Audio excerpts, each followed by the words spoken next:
and welcome to the True North Show. I am your host, Megan North, and I'd like to thank the sponsors of this show, Quantum Awakening, Beth Lewis, Anne C. Clark, and my lovely guest who paid to be featured on this episode. Today, I am joined by an incredibly kind yet powerful woman who I've known through my business networking group. Anne McKeown is a transformative leader in self-empowerment, but we could say self-improvement as well. Self-empowerment, known for her practical, encouraging approach.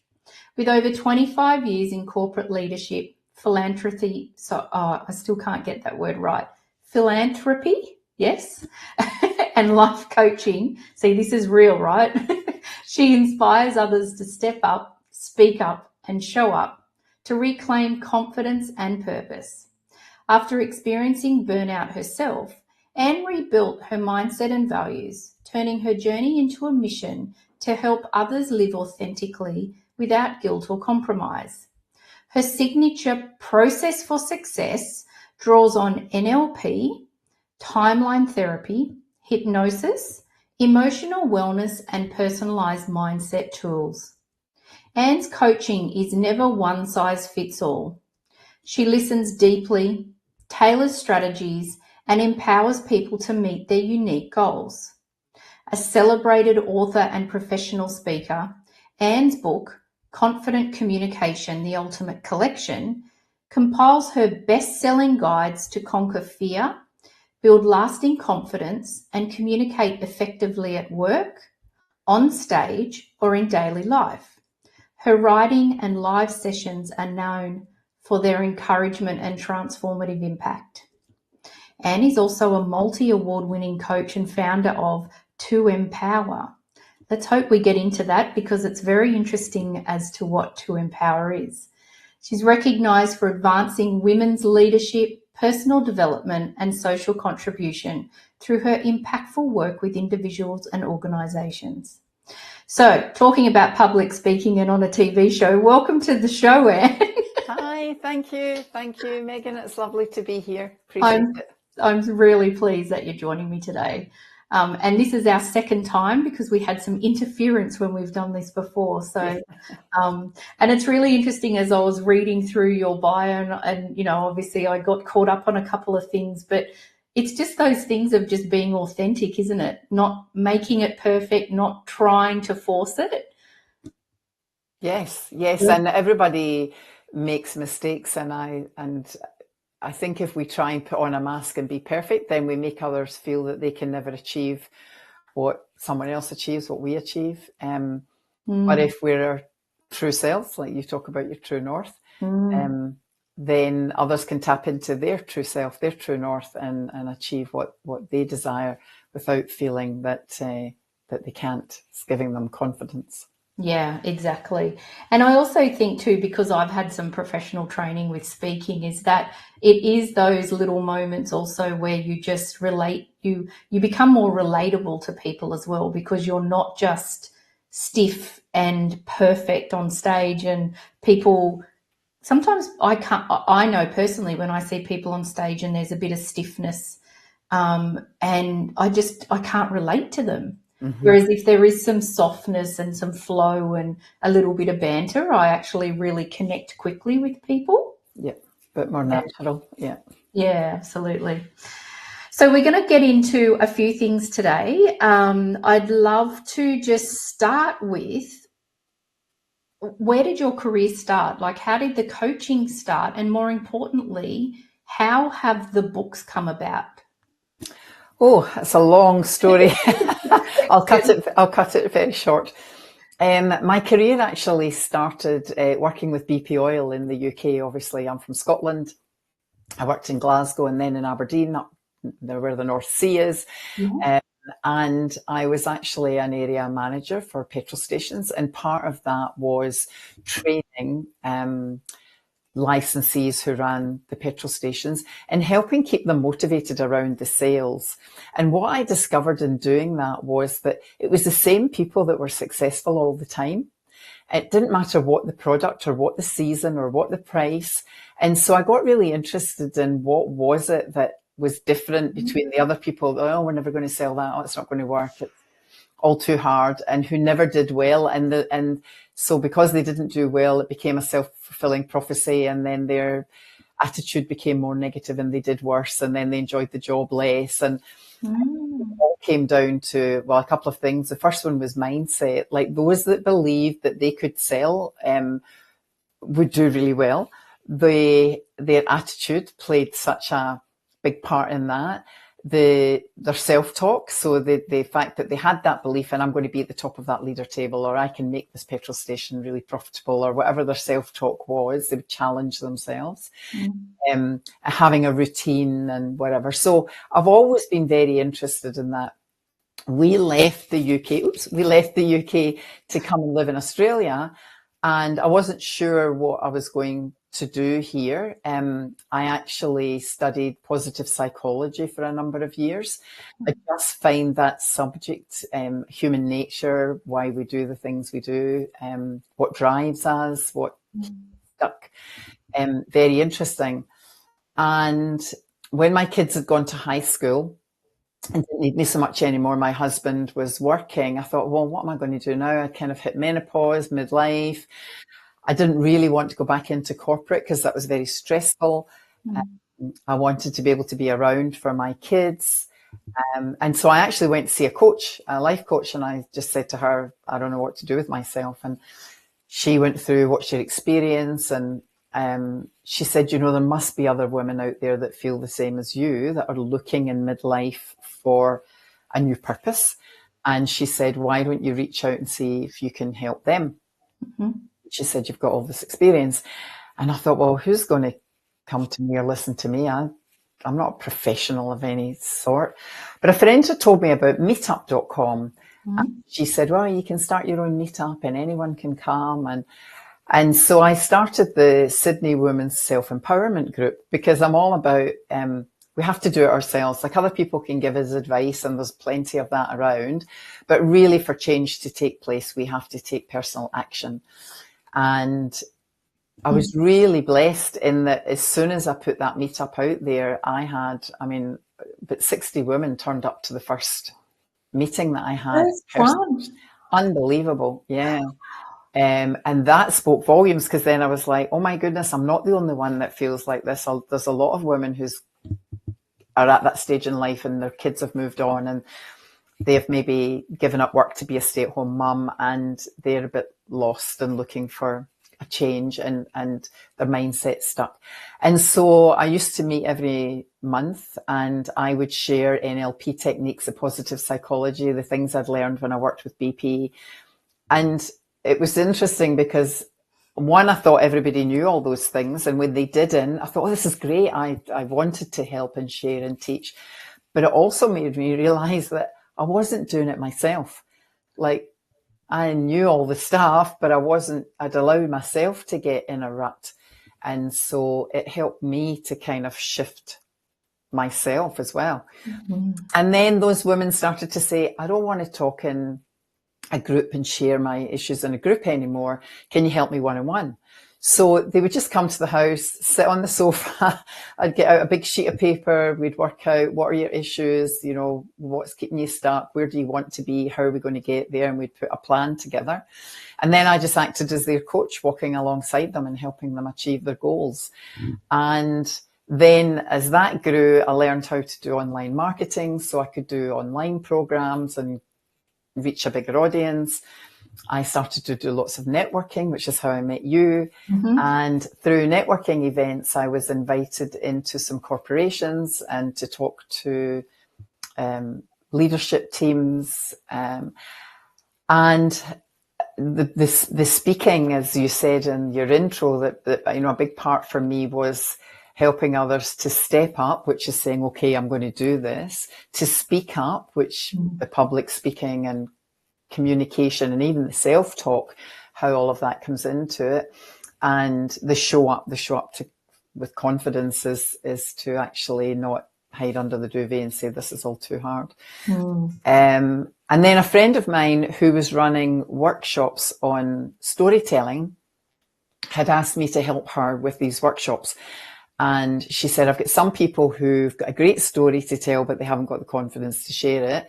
But I've got others who are full of confidence and they don't know how to hone their story in and really get to the crux of it and to give a few tips that can help the listener. And so I said to my friend, well, I'll help you with that. And she said, have you got any material that you could give people to take away? And I said, I'm sure I've got stuff. And I went through my files and I showed her everything that I had. And she said, oh my God, that could be a book. She said, there's so much in there. And so we used a bit of it for the workshop. But then afterwards, I thought, you know, she's right. I could actually make this into a book. And I like to keep learning. I think if you're going to be a coach for others, then you have to keep growing yourself to be a role model. And so publishing and writing and publishing the books, which has taken me a number of years, I have to say, didn't happen overnight, is where I'm at now. And the public speaking, it's just added a new arm to my coaching, which I'm thoroughly enjoying. Told you it was a long story. It's so fascinating, though. I didn't know about the BP piece. So can I just take you back to that? Because I'm really curious to understand from what you learned with the people that at BP, that some were really good at selling and some weren't. Do you think that there's a part of those people who are really good because they really believed in the product that they were selling, that they really believed in the work that they were doing and how they were changing people's lives? Like, was there some type of self-belief there or passion behind that? Yeah, I don't think it's because they believed in the product. I think it's because they were driven. They were driven. And there was a book back in the 1970s, and it was written about what it is that drives us. And there were 3 A's, and it's either achievement. So you're the kind of person that you just like to tick off the boxes, you've achieved things.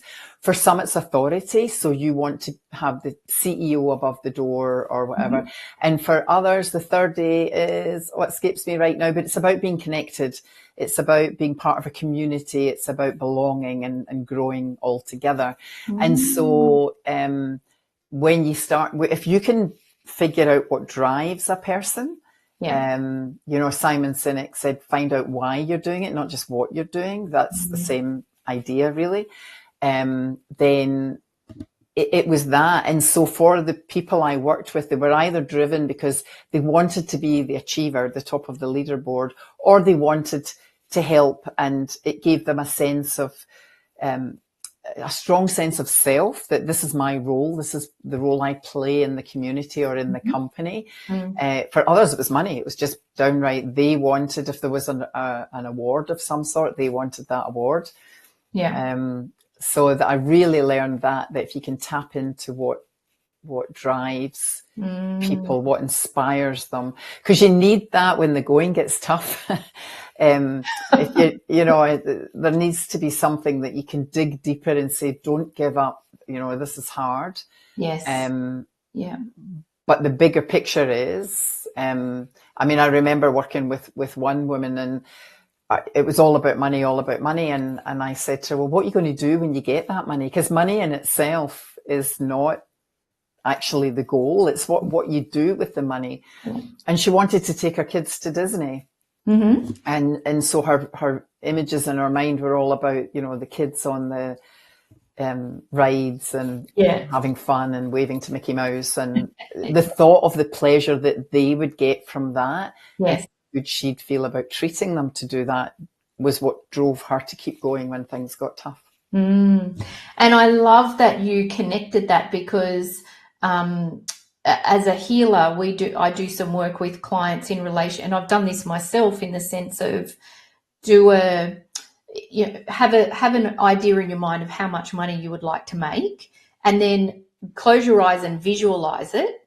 And when I've done that, I've actually had a negative reaction to it, because I'm physically seeing the pile of money. And so I've had this whereas then if I've closed my eyes and thought about what I could do and how many people I could help and what it means, the reaction is completely different. It's really interesting. You know, everybody says, oh, you know, I want to see all the zeros in my bank account and those sort of things. It's like, yeah, but actually what does that symbolize, and how does it make you feel That's when right. you visualize it? It's That's really right. interesting. Yeah. I didn't know about those 3 A's, so I'll have to look that up and see if I can. Yes, when I remember what the third one is, I'll tell you. It's just as we're chatting off the top of our heads, none of this is prepared. Otherwise, I Exactly, would have looked it up. Yeah. And so, with the books, do you think now that your journey and your passion and purpose has shifted a little bit because you've gone, like, you're still doing all the coaching, but is the books and the change that it is having and the effect it is having on others, has that become a new passion and purpose? Yeah, I actually really enjoy the writing. And it's funny, I didn't actually think I would, but I think because I've studied for so long and it's almost like this time it's tying the writing with researching. But it's based on my findings through what I've done naturally with clients, through using NLP, which you mentioned earlier, because the neuro part of NLP is our thinking, the linguistics part is our language, and the programming is our behavior that comes as a result of our thinking and our language. And so it's actually just taking what I was already doing in a deeper sense, just the language part. Well, it's not really, because when you get into public speaking, it's about presentation and confidence and all that as well. Yeah. But for me, writing about it, it took me down that path. Because after the public speaking one, I had people say in these programs, you know, I'm never going to get up on the stage and talk, but I'd love to have confidence at a networking meeting, or every time I go on a first date, I just get tongue-tied and I just don't know what to say. Or, you know, in a work environment, I'm so confident, but then in romantic relationships or friendships, I'm not, or vice versa. And so the second book, How to Talk to Anyone, came as a result of that. And then the company or the program I'm following to learn about publishing, they said a great thing that you can do for your customers is put them together in a bundle. So you put 2 books for the price of 1, basically. And that's what I'm in the process of doing at the moment. It's actually on Audible, but it's not live paperback in Amazon yet. Yeah. But it will be in the new year. Yes, and it is on Kindle. Yeah. So I'm just going through the process of getting it in the paperback and hardback form at the moment. And so what was it like when you, I guess, was it an easy process to turn all your notes and all of the things that you had into a book? No. You would think so, wouldn't you? But it was kind of like having a jigsaw puzzle turned upside down with all the bits scattered everywhere. And it was like, what bit fits where? I had to try and figure out what was a flow. What I found through my coaching is a lot of people will say to me, but what did you do? What did you do to turn your life around? What did you do to get on this path? And I just sit and think, I don't really know. What did I do? Because often it's a process that takes a lot over, you know, months or years.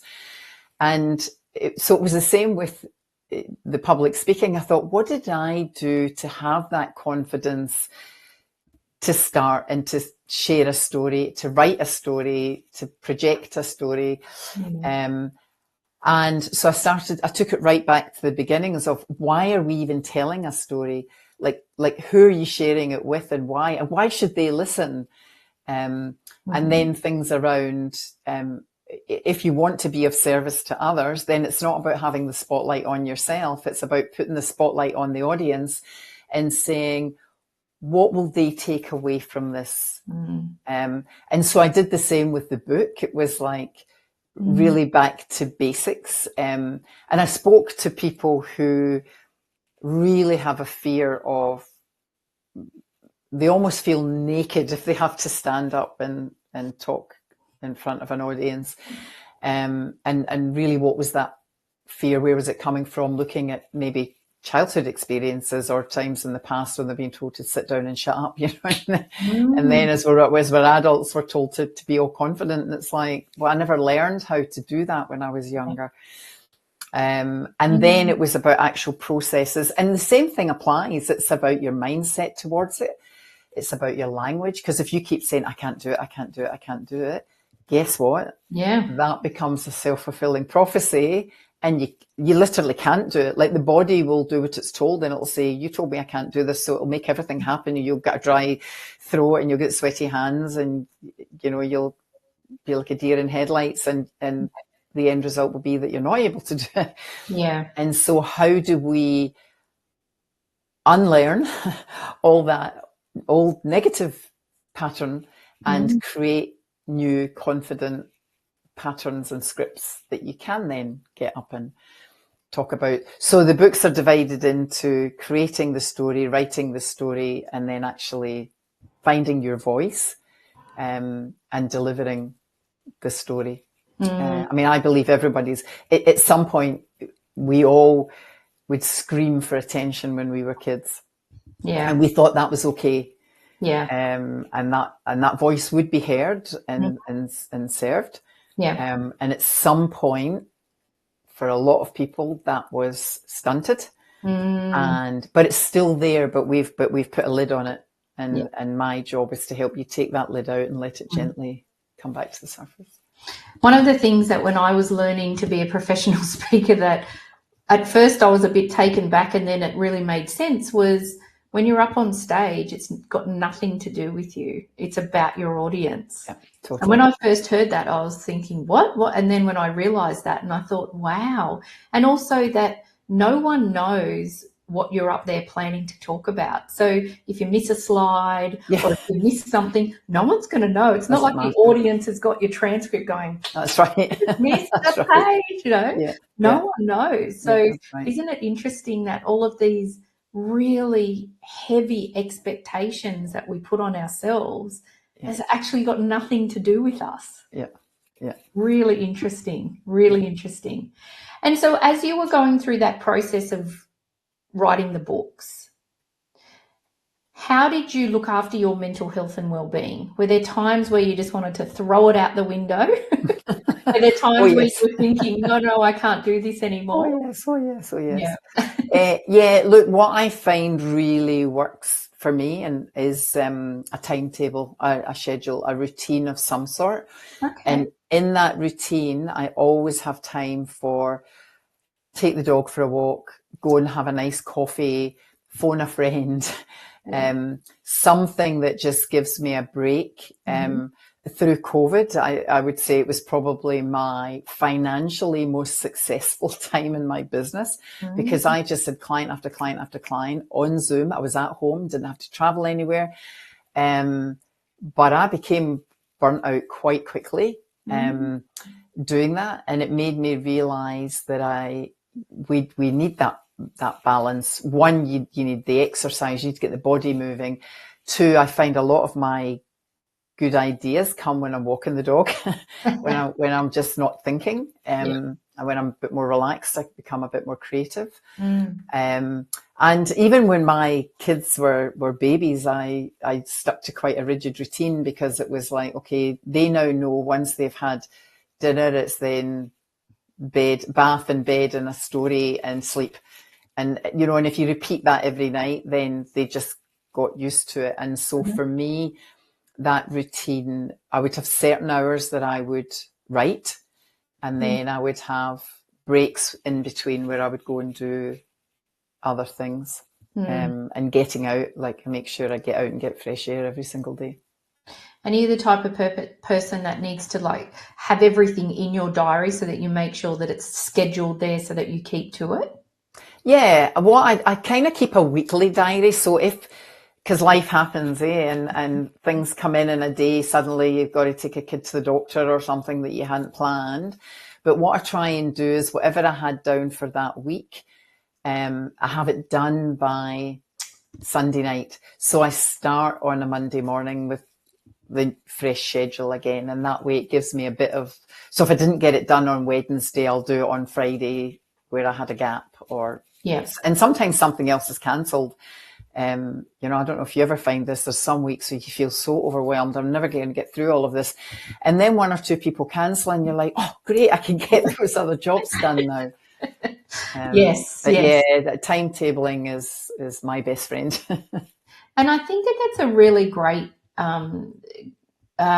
process that you go through too, in the sense of you don't put a huge amount of pressure on yourself that it has to be done that day, No. because as you said, life does get in the way. So if you've got that reasonableness, because I think that sometimes that's where, from a mental health and well-being point of view, people start something and then they don't continue because they're saying, well, I've got to, and I should, and I have to. Whereas actually, if you're, giving yourself a little bit of leeway, today I'm going to do this, or this week, I think it just gives you a little bit more flexibility. And I would imagine too that there's probably times then when you think, oh, actually, I'm going to make the time to do that today because that feels really important to me. Yes. Yes, and you touched on the language there again with the shoulds and the woulds and as soon as we do that, then it's kind of like negative self-talk. We're being hard on ourselves, and then to get the energy to do it is like instead of what I would say to people is, I choose to do this now, because if we've got a choice, then I'm choosing to do it. There's no pressure. If we feel we haven't got a choice, or someone else is making us do something, or we're doing something for someone else, really it's their goal for us. It's like pushing a brick up a hill, Yeah. That was one of the things that I learned early in my coaching training of quite a few years ago was, how when we talk about SMART goals, so is it specific, measurable, attainable, I was taught that the A is actually, is it attractive to you? And that, for me, I use all the time now, because for me personally, because if it's not attractive, if I think, I can do it, but if I'm not attracted to doing it, or if it doesn't fill me with joy, I'm going to really loathe getting that goal done. Yeah. No. Whereas, if it's attractive, it's like, yes, actually, I really want to do that. Yeah. It's funny you should mention the SMART goals, because I actually don't really like SMART goals. I think they're very rigid. And like you, I have a different way of looking at them. And for me, the M, instead of things being measured, and yes, we have to measure success. If you're losing weight, you go on the scales to see if you're losing weight. But if it's only on the measurement and you think that you should be losing weight, but you're building muscle, so you're actually heavier, even though you're losing fat, well, then it doesn't tally. And for me, it's about it being meaningful. So it's a bit like you're trying meaningful and memorable. So it's like that woman out, wanting to get the money to take the kids to Disney. That's something really meaningful for her. And so I would agree. I think if you can find your own little meanings behind your goals and your SMART goals, it's easier to achieve. Definitely. And actually, I'm the same. Like, I guess I was just using the A as an attractive, because I don't really talk to my clients about goals. I talk to them about experiments. Yes, I like that. Because I had a client once that came to me and she said, I need to get up at 5:30 because I've got to do this. And she had in her head 5:30. Anyway, through the experimenting process of try 5 o'clock, try 5:30, try 6 o'clock, she actually found that her natural wake up time was 6:30. She was a lot more refreshed. She could get all these things done because we were experimenting. And with experimenting as well, what I find is that if you don't achieve it, you don't feel like you failed. It's just, I tried that and it didn't work. What else could I try? Yeah, totally. It's really, interesting, isn't it? Just I like that. Yeah. That different mindset as well. I love that we're really diving into that mindset piece. Yeah. Okay, so I have completely lost track of time. So definitely need to just take a short break and hear from the sponsors of the show. And then we'll come back, and I'd really love to dive into a little bit more about the books and the Confident Communication, the Ultimate Collection, and just talking a little bit more about some of the specifics in the books. Great. All right. Thank you. We'll be back soon.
Welcome back. So, Anne, so you've got 2 books. So I'm going to pop up the first one there, The Public Speaking from Stage Fright to Spotlight. Yep, and hold it up. Yes, love that. Beautiful. And then we've got the second one, which is How to Talk to Anyone from Small Talk to Big Impact. Wow. Love it. And so what is it about communication that, I don't know, lights your fire? Why are you so interested in communication? Well, I think it's key, isn't it? It's how we connect. And I think a lot of people I see will say to me, they feel misunderstood. They feel unheard. They feel invisible. They feel they can't break through at work. And so a lot of it is how they're presenting themselves. Because no matter what we do, we're presenting ourselves all the time. Even if you go into the coffee shop and you go to buy a coffee, people are looking around and they're looking at what's she wearing, and does she smile when she's asking for coffee? Is she nice to the shop attendant? Or is she in a bad mood? Or is she, we don't have to say anything, and our body language gives away a huge amount about us. Yeah. And often people don't tell us what we're doing or saying that repels them or makes them distance themselves, and if you're not told, you can't improve it. And the wonderful thing about being a coach is that working with people, I can see behavior and I can recognize, and I can say, has anyone ever said this to you? Or they'll tell me, well, people say this and say that, but they don't want to hear it, so they don't take it on board, and so then they don't make the change, and then nothing changes. And I myself am a big communicator. I love people. I love the finding out about people. I love connecting with people. And so I think it just is part of my personality. And it's interesting, when I was young, my mum suffered from terrible depression, and she found it very difficult to ask for things and connect and whatever. And she used to say to me, you go up and get this, or you go and ask that, and it used to annoy me when I was young. So I think, why can't she do it for herself? But she almost couldn't. And in some ways that probably built my confidence, because I became her talking piece. But I think of all the conversations and connections that she missed out. And it wasn't totally her fault, because she was on medication that made her like a zombie. But I know she felt very unseen and misunderstood.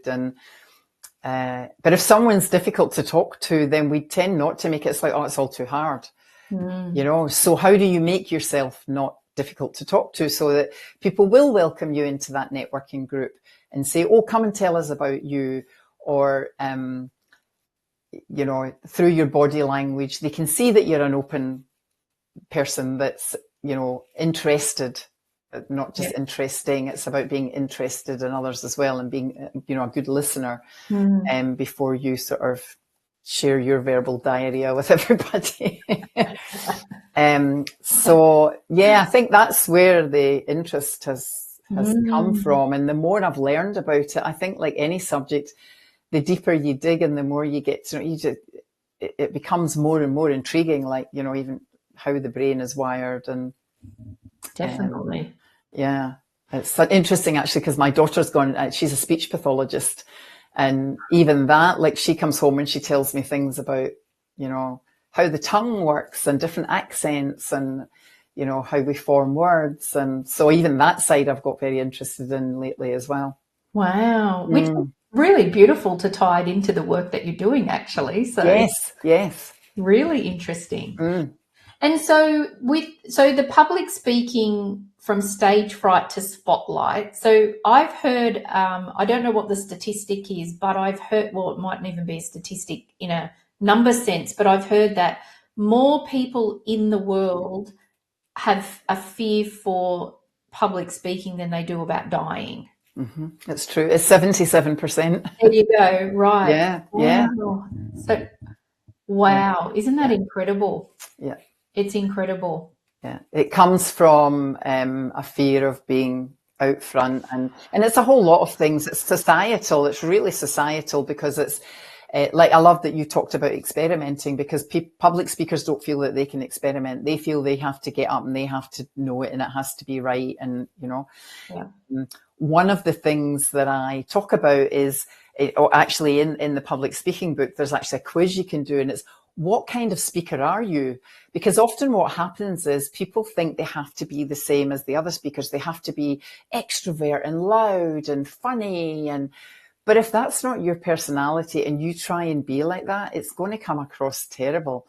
Yeah. It's about finding out, what kind of speaker are you? You might be a very matter-of-fact, serious speaker, and detail and facts are great for you, and so you want to memorize those, and it's important for you to come across in that way. So you play to that strength. Others are naturally funny. They just get on the stage and they'll say an opening line and everybody laughs, and suddenly they've got the audience in the palm of their hands. So it's about finding your strengths. And that really helps with the confidence piece, because you're not trying to go out there and act and behave like somebody that you're not. And it then becomes very forced, doesn't it? Because you're completely misconstrued, because you're looking at this, particularly if you go and see someone that you know and they're speaking and you think, oh my gosh, why are you talking like this? Yes. I don't know you like that. That's right. That's right.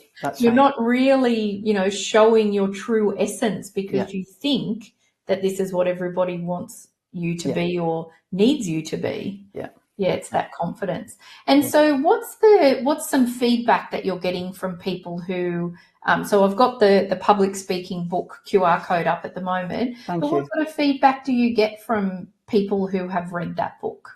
Well, it's very interesting, because I've got about 150 reviews on Amazon. Wow. Which is, I know. That's incredible. I know. It's shocked me, to be honest. I shouldn't say that, should I? But it has, because it's just a project. I mean, I wasn't doing it to kind of like, 150 reviews, but which I'm thrilled about. If buys a book and wants to write a review, that'd be lovely. And I think there's lots of exercises in it. So there's how to deal with your anxiety. There's like a pre-talk ritual that some people do. There are, so a lot of the coaching that I do around confidence ties in with public, no matter what you're doing. One of the great techniques that some people love is that you have your speaker shoes. And so what I say is, when you're at home and you're relaxing, you would wear your slippers, and that tells you, your body's telling your mind, my slippers mean it's time to relax. If you want to go to the gym, you put on your sneakers, and that's the body's way of telling the mind it's time to get fit.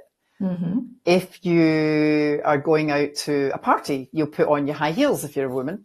And that's the body's physical way of telling the mind that you got your dancing shoes on. And so it's about and when you slip your feet into your speaker shoes, you take on this persona of a speaker.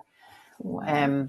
I am a speaker. I am a confident speaker. And you tell yourself, so there's the internal conversation. Instead of, I can't do this, this is terrible, you say, I can do this, and I'm actually going to enjoy it. And a lot of people, when I hear their story, I'll say to them, because people have got amazing stories to share that can really be life-changing for others. And I'll hear a story like that and I'll say, you have to share that.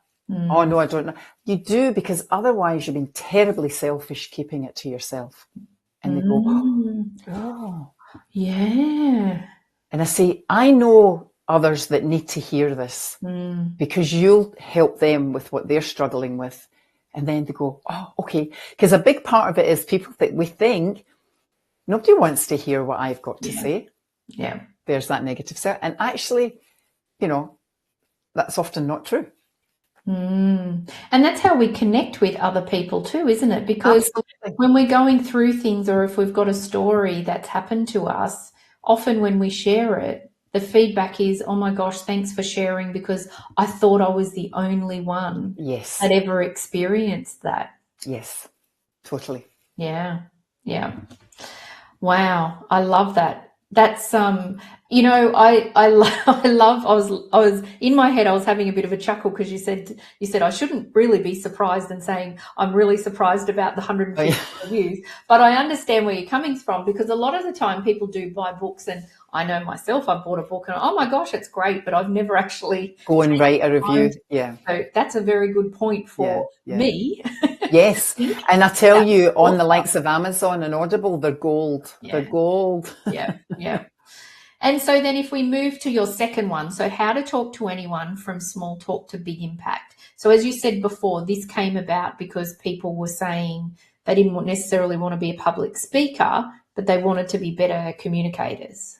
Yeah. Yeah. So this one, and so many people would say to me, "Oh, I'm no good at small talk," and it's like, "Oh, small talk's a waste of time," and it's negative, and it is so important. Because it's through small talk that we make those initial conversations, those initial connections. Even just by saying, "Oh, do you have a cat or a dog?" That's small talk. But when that person starts talking about their cat or their dog, their pet that they love, and it's a certain breed, and they take it for walks, and they can't go on holiday without it, and that person's opening up to you, and someone that wants to hear about their pet.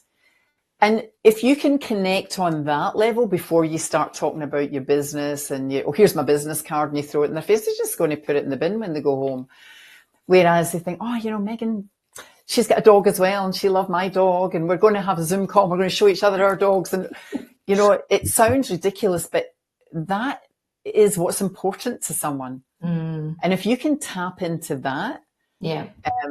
and so in that book, I've got like icebreakers and, you know, things that if you see a group and you want to be a part, you know, your body language and maybe an opening thing that you say to, because it's, you know, people need tools. But the tools are what give them the confidence. And 9 times out of 10, what happens is they say, I went up to the group with the confident, you know, look, and I went to say the thing, and I didn't even have to say it because everyone was like, oh, who are you? Where did you come from? And have you been here before? And the conversation flows, and you're like, and it worked, you know.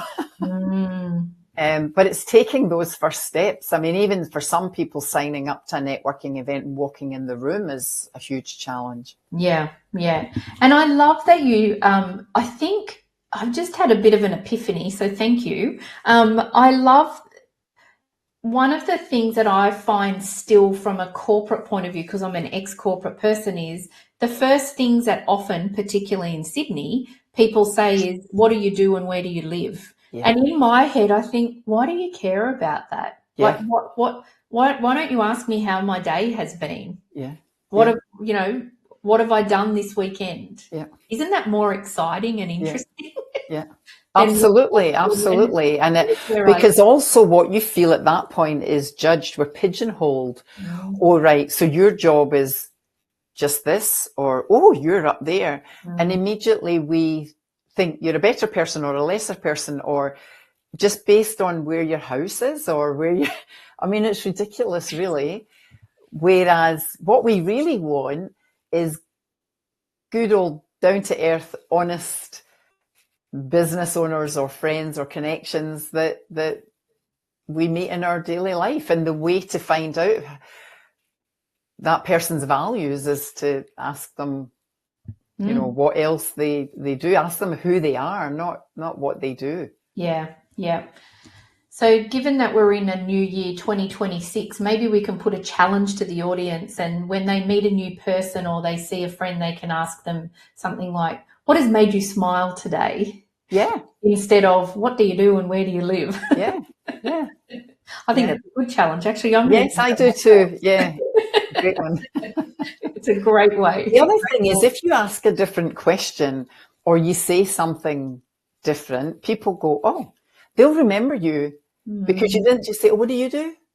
You know, if you go in and you say, oh, so what were you doing before you came here? Did you come from work, or did you, you know, were you with a friend? Were you dancing? Were you anything that people just then, you help them open up. And when they open up, they'll then be more interested in you, because it's, you know, that's what connection is. In any relationship's two-way, and you were interested in me. I want to find out about you now. Yeah, yeah.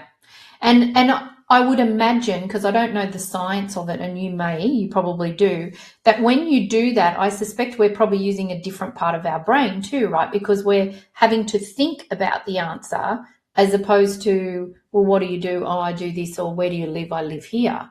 Whereas if someone asks you something different and you've got to think about it, one, you probably pause and then you think, and then I would suspect you're using a different part of your brain. Not only a different part of your brain, a different part of your body. Because instead of it just being this unconscious thing that you are actually opening your heart. Am I going to tell this person about my dog? Am I going to show emotion? Am I going to tell them that I sit for hours stroking my cat in the evening? Is that too personal? And so you'll actually feel it in a different place in your body. Oh my gosh, I didn't even think of that. Yes. And then there's that real heart-to-heart connection too, isn't there? Yeah. And we feel it. We know it's sort of like when we say, oh, I clicked with that person. That's what it is. But you didn't click over where you live or where, what promotion you got or so yeah. Wow, I love that. Wow. That's beautiful. I feel like we've just tied everything in together. Great. Great. Well, that's why I've tied the two books together as well, because they said to me that, there's bits in each and there's different exercises in both of them. The how to talk to anyone, there's a lot around body language in that one. And so, they are actually together on Audible at the moment. You can get the collection on Audible, but and on Kindle. Yeah. But I'm just waiting to put it into print. So. And it sounds like that there's a lot of practical tools in there too. So for people to actually do things, not just read it and then not taking the action, they're actually reading it and being prompted to take action. Yes. Yeah. And there's links to my website as well and there's material on there. And if anybody does need help, I give a wee free 30-minute set up, what's your event? What do you have to talk at? Or it might just be that, basic communication skills, and you need some help, then you can get in touch with me that way as well. Oh, wow. Thank you. That's very generous. I'll make sure that all of that information is in, when I'm posting this, all that information will be available to everyone. So we're actually just about out of time. Really? I can ask you two things. Wow. We can talk, can't we? It's lovely. It's really nice.